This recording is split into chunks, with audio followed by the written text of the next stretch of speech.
I grew up in Berkeley, so my association with the Haight didn't really begin until the hippies showed up here in '66. And we heard about it over in Berkeley right away. There was a kind of polar relationship between the Berkeley and the San Francisco underground scenes. Obviously, the Berkeley side was a little bit more political, and the San Francisco side was a little bit more sybaritic. But,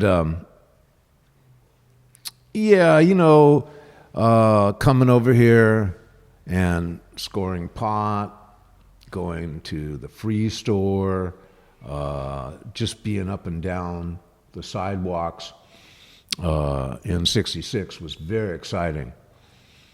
By '67, it was a different scene. Yeah. And there was all these, it was like flotsam and jetsam that had just washed up on the sidewalks from all over. The idea of hippies was so seductive and appealing to people that didn't have like the full consciousness behind it. It just seemed like free love, free drugs, no work, no responsibilities, and it attracted an awful lot of people who thought that was what the scene was. That was anything but what the scene was. And as soon as that crowd showed up, it was over. There was no way that the community could survive that kind of stress. But for a few short months in '66, what you had happening here was a truly utopian cooperative. And the people were all like-minded, and the values were all shared. They were understood without having to be dictated out.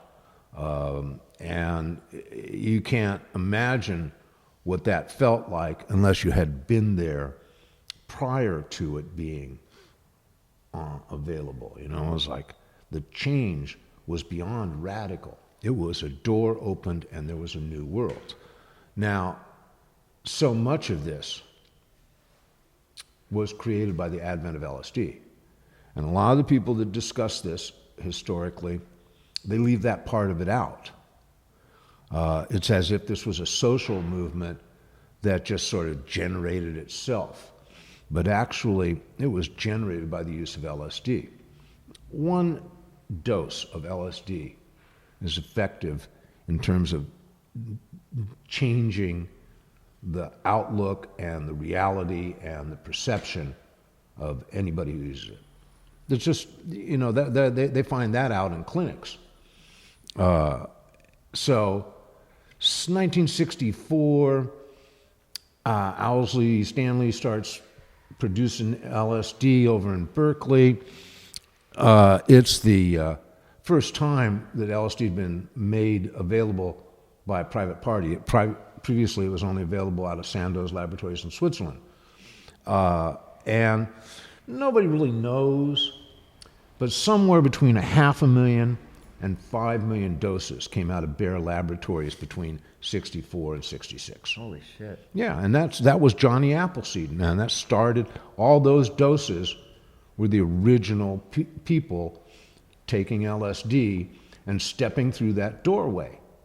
And on the other side of that doorway was the sense that all the things that restrained us as individuals and as a community and as a society could be eradicated in an instant. All that was required was to evolve consciousness. And that thought was so intoxicating that when you realized that everything that was wrong with the world and everything that was wrong about life and everything that was not working could be fixed simply if we just elevated our consciousness. Why, that was, it just made life seem like an entirely different prospect. All the restraints fell away, all the limitations were gone, the future was truly open to complete consideration. And this, I gotta go back to this, this emanates from people using LSD. Which emanates from the CIA. I mean, now would you like to discuss that? I don't know. It was a question more than a telling you how it is. I have a lot of information and theories about that. So when Owsley died, the first thing I did was I put in a Freedom of Information Act application for his FBI records. Now, came back empty-handed. So I hired someone to do a FOIA. And he came back with just the tiniest little scrap of gibberish. I handed it to some friends of mine in the DA's office, and they couldn't understand it. So then I called the Department of Justice, and I got a FOIA officer on the line. I told him, look, I got a guy who did 3 years in a federal penitentiary after being convicted on federal charges, after being arrested by federal agents who surveilled him for over a year. How come I can't find anything? Oh, of course there's something. I'll get right back to you. So he calls me back 3 days later and says, there's nothing. Now, why aren't there any FBI records on Owsley? Owsley, when he was a young man, wanted to be a ballet dancer. And he decided that in order to be a ballet dancer, he would have to be trained in what was then the Soviet Union. So he learned Russian. And he was a fluent Russian speaker when he entered the Air Force in 1954. Now, we know Owsley served in the Air Force from 54 to 57. He was very open about that. He said that's where he learned electronics. God knows he knew electronics. I don't understand that. A fluent Russian speaker in the Air Force, 1954 to 57, he's a spy. And if he's a spy, they would eradicate his federal records. So now let's shift forward to 1964, where the story has always been, as Owsley told it, that he spent 2 weeks studying the existing papers in the Dow Library at UC Berkeley and came up with the formula for LSD. That's his story. That's his story. I think the CIA gave it to him and said, see what you can do with this. The CIA ran tons of experiments on LSD in San Francisco in the 50s and early 60s. They were operating out of the Veterans Hospital in Palo Alto, which is where Kesey volunteered as a psychiatric volunteer and for experiments, and that's where he tumbled to LSD. They sprayed LSD over San Francisco in like 55 to test its dispersion rate in civilian populations. They operated a bordello where they dosed people, and some guy jumped out the window, and his family never really understood what happened to him until about 25 years later. And this was late 50s, roughly? That was it. That was late 50s, too. And then it goes on into the early 60s, and there's a whole book about the CIA's relationship with LSD called Acid Dreams. It'll fill this out. But it doesn't pick up on this Owsley connection. And, I've pressed Owsley's son to try and get his military records, because next of kin can order military records. And he's just, he's not that interested in this. But the dots are all out there. It's not that hard to connect them. And I've had this discussion privately with a lot of people who are in position to know, and they all go, "What?" Because nobody tried the FOIA, and on the missing FBI records are just too mysterious. I mean, check your FBI records. They got them. Everybody's got them. Yeah. Why are his missing? They'll be redacted, but they got them, Yeah. and they kick them out if you give them a FOIA application. But nothing on Owsley doesn't make any sense unless he was a spy. Sorry to make you go that route with it, but I just was curious. You got to the end of that sentence, and I was like, damn.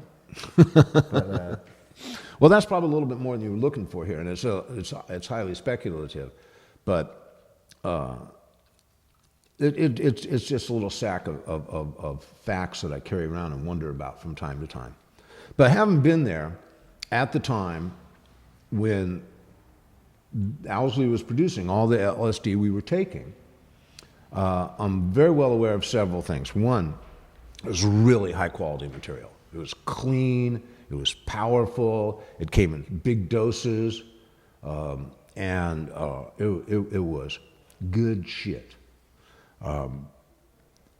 The people that worked as chemists with Owsley were zealots.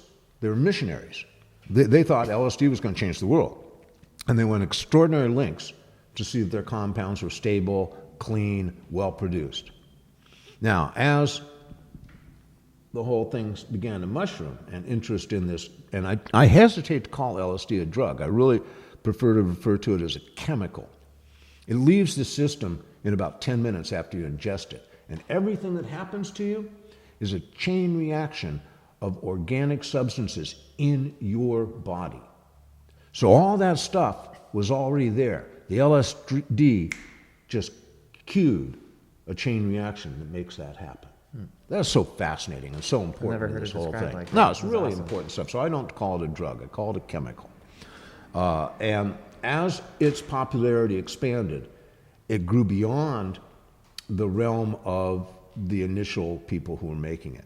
And I mean, Owsley was in business with the Hells Angels. The Hells Angels were the distributors of LSD in Haight-Ashbury.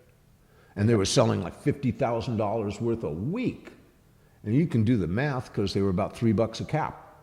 They were headquartered at 719 Ashbury. Yeah, across the was street their from the house. Dead. Yeah, that was Bob Roberts' place. Oh, shit. And he was the president of the Angels. It wasn't really their headquarters, but, sort of essentially was. Distribution center. Yeah, well located, huh? And Fucking hell. what was Pete's name? Pete, no. He was part of it, and Chocolate George was part of it. But really, the key player was Terry the Tramp.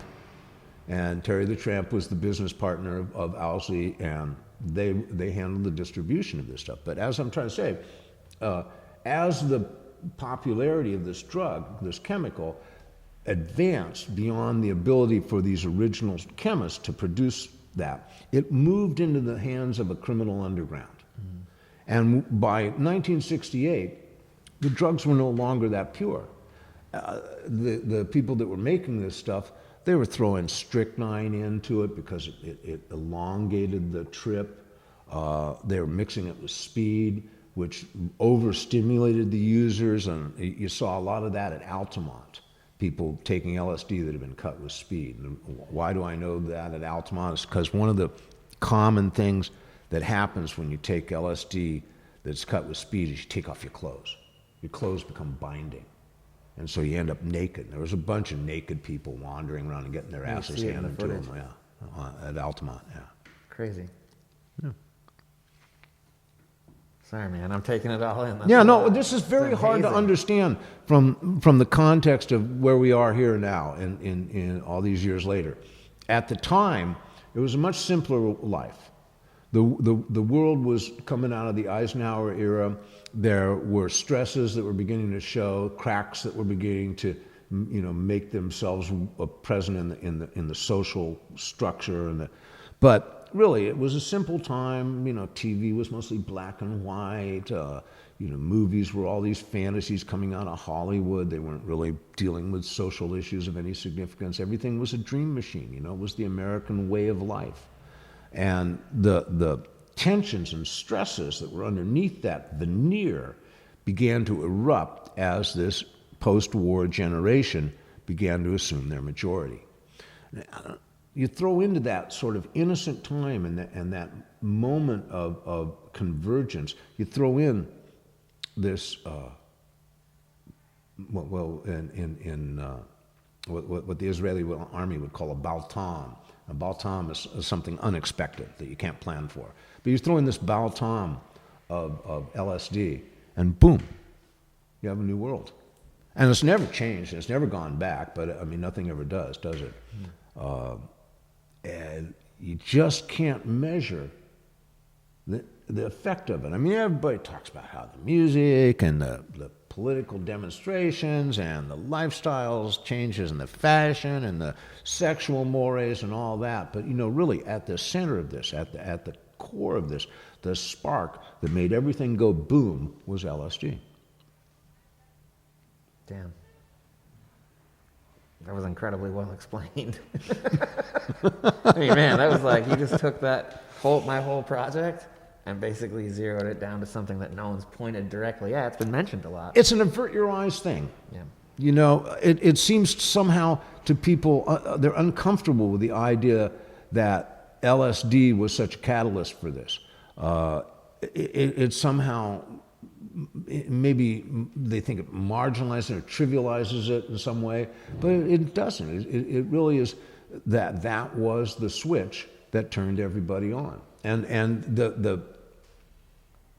the distinction between people that hadn't taken LSD and people that took LSD was just dramatic.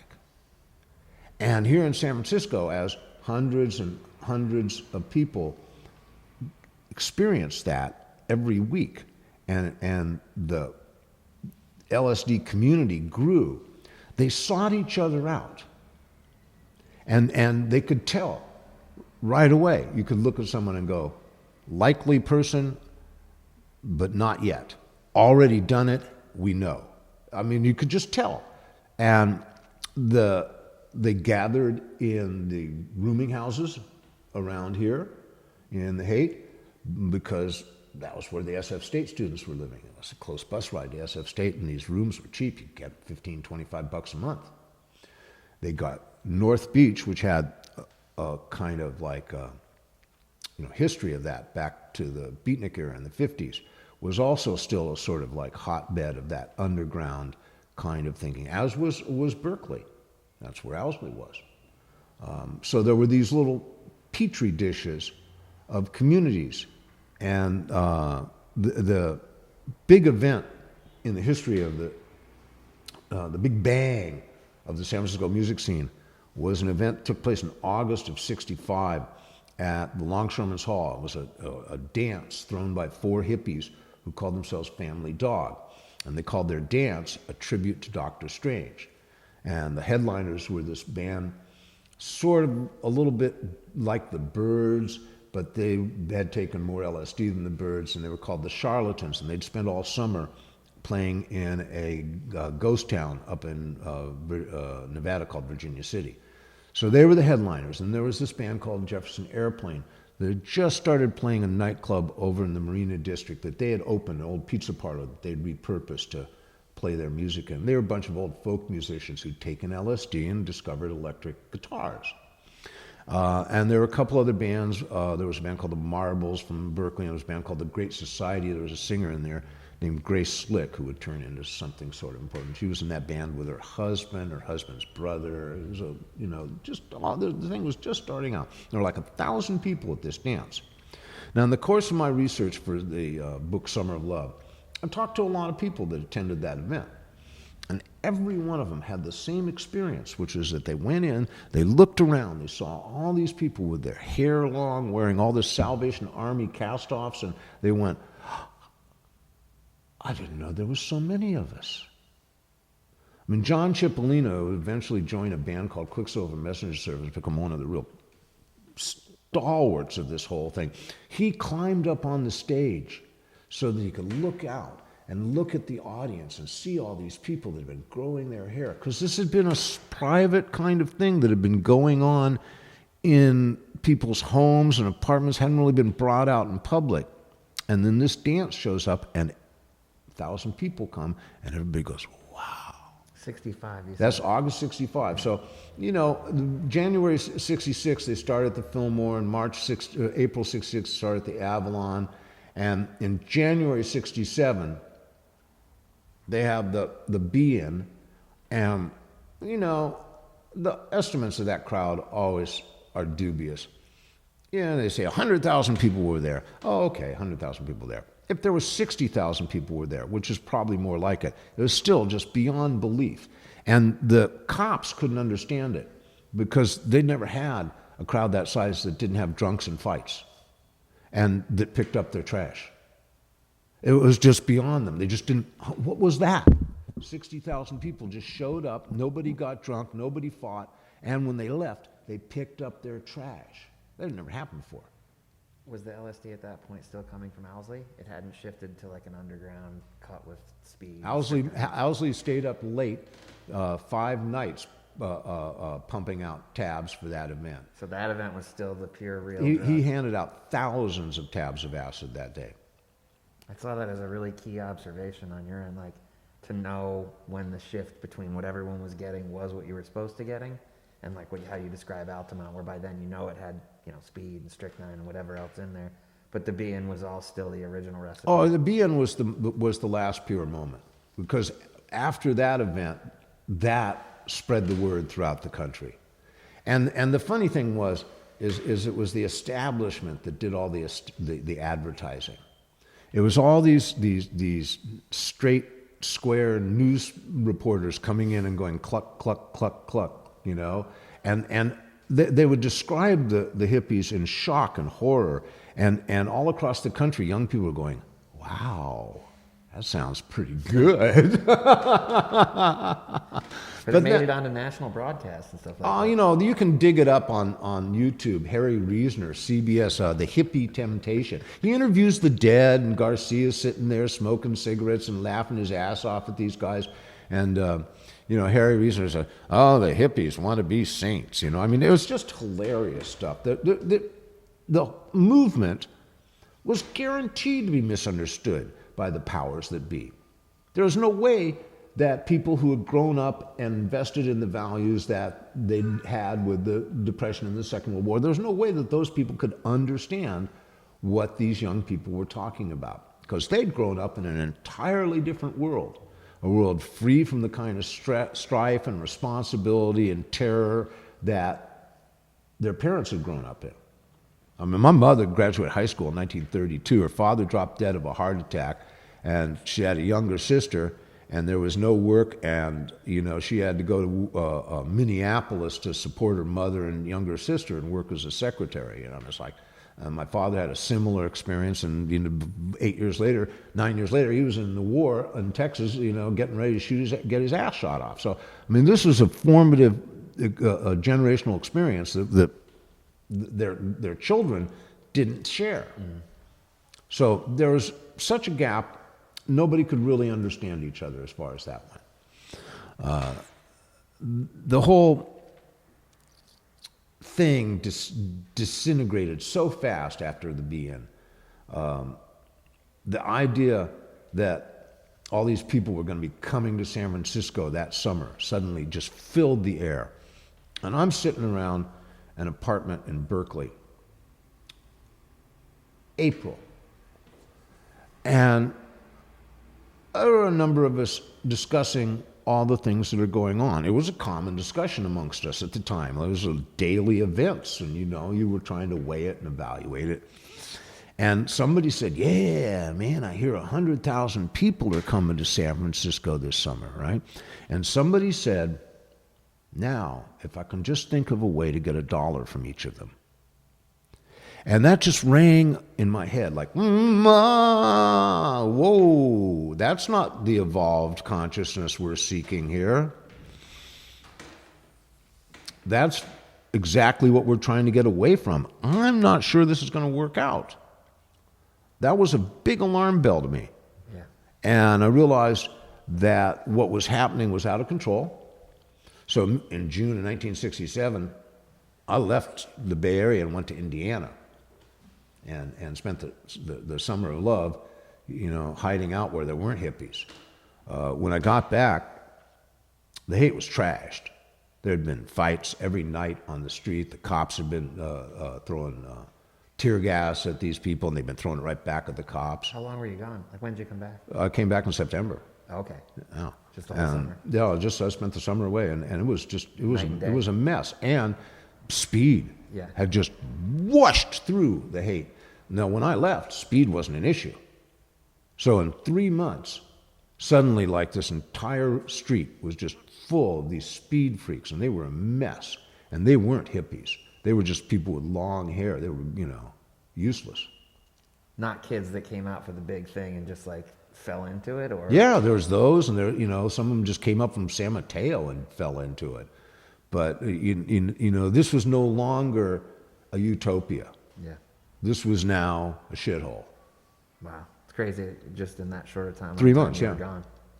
It's crazy. And the music has changed in those 3 months, because the whole thing had sort of blown up on a national side. So now suddenly there was the music was not strictly a cultural thing. Now it was a commercial thing too, and there was some sense that there was some growth and development in that whole realm of the culture. So that started to move away from a strictly cultural deal. I remember in 1966, when you went to the Fillmore or the Avalon, you were participating in a tribal rite. And these bands were just part of it. Chet Helms, who ran the Avalon Ballroom, he always had this described as you have like the Apollonian approach to theater, and that would involve a proscenium arch, which is the gateway to the gods, where the audience stares through this proscenium arch at the gods who then enact their play. Well, he says, that was not what San Francisco was about. San Francisco was a Dionysian revel. And in a Dionysian revel, there is no distinction between performer and audience. Everything is of a whole. And when you went into the Fillmore, there were no spotlights on singers. There was a big light show that covered one end of the hall and the side of the hall, and they hung sheets on them, and they projected colored lights, and they had people operating these things so that the colored lights moved in concert with the music, and it created this multimedia environment. But you couldn't see the musicians; they were covered up in the light show. And by the way, the stage was only about 18 inches off the floor. So, like, if you were standing in front of them, the stage, and somebody was in front of you, you could see like from here up above their heads of the musicians. So it was very intimate, very open, very much all of the same terrain, and it was just mixed up with sound and light and dance. And that's another thing. Come back in September. Everybody at the rock shows is sitting down and watching the band. What? Why the shift? They were dancing before. Everybody was on LSD, dancing, participating in this thing, because they had a function. They were the revelers, and the band was the engine of the revel. But the revel was the thing. Now, it was not a performance, and it was not show business. As the bands became more commercially successful, the audience diversified with people who just came to pay to see the band, and it wasn't as much a... Exactly, spread out, and radio came in there. The FM radio shows up like in the summer of '67 and starts spreading the whole underground rock, which was blocked from mainstream media. But suddenly, like, these albums by the Doors or the Youngbloods or the Grateful Dead could be heard on the radio, and the radio spread it beyond the immediate college campus, high school campus kind of thing. It blew it out into and you started seeing the Bridge and Tunnel crowd at the Fillmore. So the vibe changed entirely just because the audience wasn't a part of any of that history. They just showed up to see this. They were there not to participate, but to witness. Big difference. And by Woodstock, it was all that. Yeah. But Monterey Pop, no. Monterey Pop was still all this innocent kind of thing. And that was the moment where the music industry discovered this stuff, because all the record company presidents and stuff went and attended that thing. And that's where they saw Janis Joplin and the Grateful Dead and Quicksilver and Jefferson Airplane for the first time, because those bands hadn't even left San Francisco. The Monterey Pop Festival was Big Brother's first performance outside the Bay Area. Remind me what year Monterey was? June 1967. Okay. So as it hit the radio, the executives see it at that concert. So there's the Airplane was in the top 10 that week. Somebody to Love was a top 10 record, and so they'd broken through on AM radio, which was the only thing. The only means of dispersion of pop music at that point. In June 1967, there was one FM station playing rock music, and that's KMPX in San Francisco. Wow. It's crazy that all that change happened so quickly. You know what I mean? Every day something new was coming up. The air was filled with the scent of possibility. We were all on edge and excited.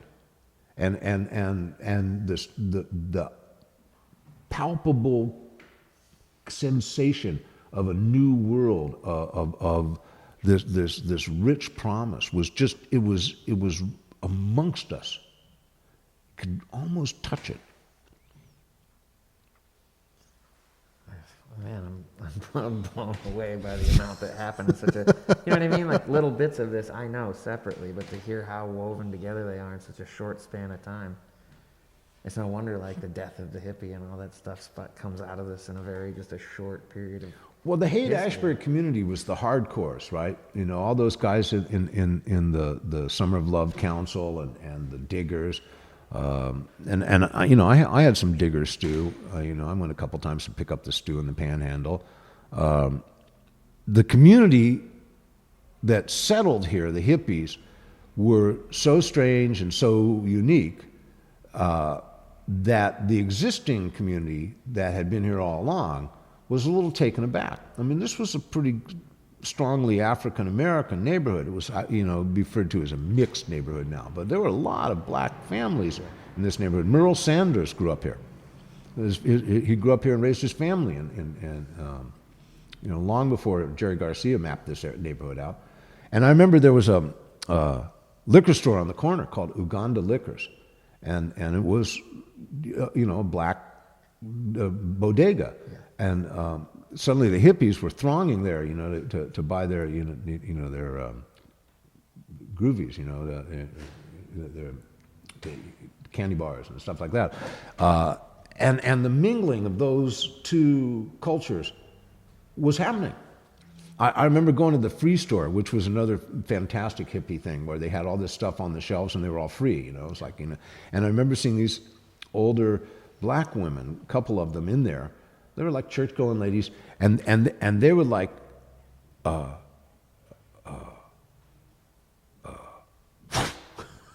couldn't really get with the Free Store idea. They didn't know, it's okay to steal this stuff. Is that what we're doing here? So there was a lot of interesting interaction between the existing Haight-Ashbury community of long standing and this influx. In the early days, in '66, it was all fun and happy and gay in the old-fashioned sense of that word. As it started to deteriorate, it became very tense and stressful to live here. I mean, you had the cops out in every day trying to keep people in order. The traffic was out of hand, all the tourists coming by looking at hippie watching. Yeah, hippie watching. Yeah. And Alioto, who was the mayor, hated the hippies, and he could do everything he could do to screw over this community. He made Haight Street a one-way street, and made it a dead-end street, so you had to go down and turn around and come down Oak Street. You couldn't go on into the park. I mean, and it was just literally to screw the neighborhood, because he thought the neighborhood had gone to hell. I live in North Beach, and his daughter is sort of the reigning Alioto. Oh, well, she's got that office down there, she's the reigning Aliotos. Don't start me. Okay. Sorry. Got me. Sorry. So the night that Alioto was elected mayor, he came to the Chronicle office to hold it over the Chronicle, because the Chronicle had not been supportive of his campaign. And I want to tell you, the Chronicle building was never in the best repair. It'd been there a long time. Maintenance must have been hell. In fact, the elevators were an issue. We all knew that. But Alioto gets in on the ground floor, and he's got all his people with him. And Alioto himself goes, come on, to all his people, come on. And he packs the elevator. And the doors close, and it goes up, and it gets right past the second floor and stops in between the second and third floor.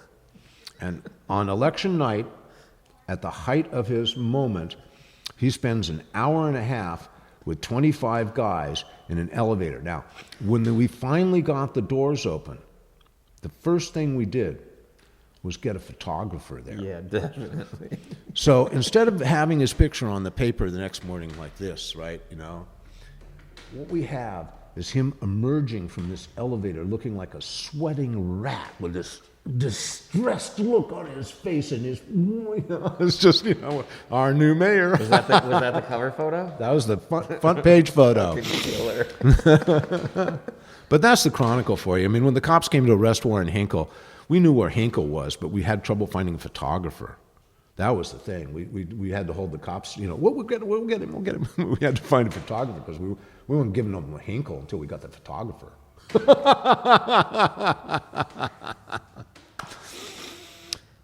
Man, that was a fucking gem. I'd say the one thing I'd learned, I mean, you gave me a lot of pieces and wove them together, but the thing I'd never heard anybody describe is the real shift in terms of who was selling LSD and who was manufacturing it. And having that have had such a big play in the atmosphere around here and the way people were, ingesting it and the way they'd behave afterwards. And just, there's a real, just in the way you told that story, there's a direct shift when it went to being like, obviously different manufacturing and distribution and how much of a change that made. Well, real quickly, it moved out of some kind of a spiritual and personal event into something people did to get high, to be intoxicated, and of course, you can take this stuff and dance all night and not have a second thought, but it's the potential of the chemical was so much greater than that, and for many people it was enormously effective in terms of opening that door. I mean, think about the life path of Ram Dass. Richard Alpert, Leary's partner, and he ended up becoming one of the most profound philosophers of our time. So it could have. I feel like I'm sitting on two different A, it would have been the volume of people that arrived all at once, and B, at that same time, the fact that the chemical that everyone was ingesting had changed from being this mind-opening, conscious, spiritual moment to becoming a drug, and have it manufactured as a drug and distributed as a drug, and it was just like so many people landed here all at once, so things changed, and also the drug that was changing everything changed. No, and those things are not unrelated, right? No, but at the same time, basically, in that same summer that you took off. And and then also hovering all over that is that the postulates of the movement were so easily misunderstood that also disintegrated. The idea of the idea of loosening the sexual inhibitions of the time had a lot of things to say about personal freedom, and it quickly moved into sexual harassment. There were so many rapes in the Haight in the '67. You wouldn't even, it wasn't even considered a crime. It was just so commonplace. On the same shelf as sexual freedom. Well, sexual freedom is hard to understand for some people, right?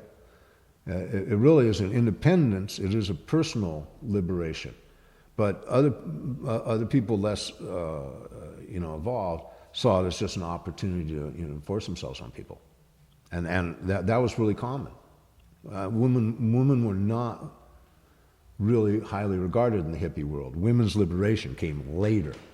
Women in the hippie world were like squaws.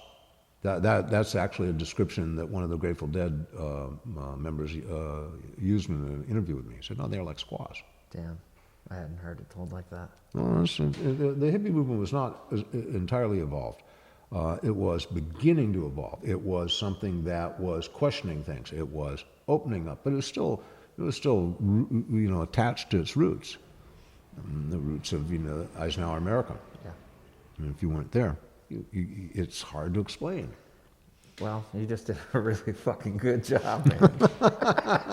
Honestly, that was incredible. I really appreciate that. I'm glad to be here. Yeah, that's. I'm always glad to help you guys out. There's a lot of between the lines. I've watched 8 billion documentaries and tried to read as much of this while I was upstairs as I could, but some of it just doesn't get glued together the way you just did. And there were a lot of really key points that I had never. There's been some good work done on this.